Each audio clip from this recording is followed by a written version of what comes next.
Welcome to week one of RTR Weekly Interviews. I'm James, and who am I here with? You're here with Derek Walzak. What have you been doing this week? This week, the alumni mentors have been working to assemble the new field for the 2026 season. So, you said you were an alumni. How long ago were you on the team? So, two of us graduated last year after the Rescape season, and one of us graduated 2 years ago after the Crescendo season.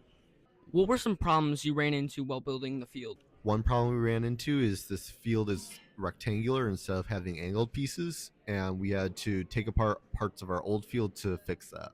And what was the easiest part of building the field? The easiest part has been assembling the new elements just because they're nice and simple to put together, and we have all the spare wood to do so. And how different is the field from last year?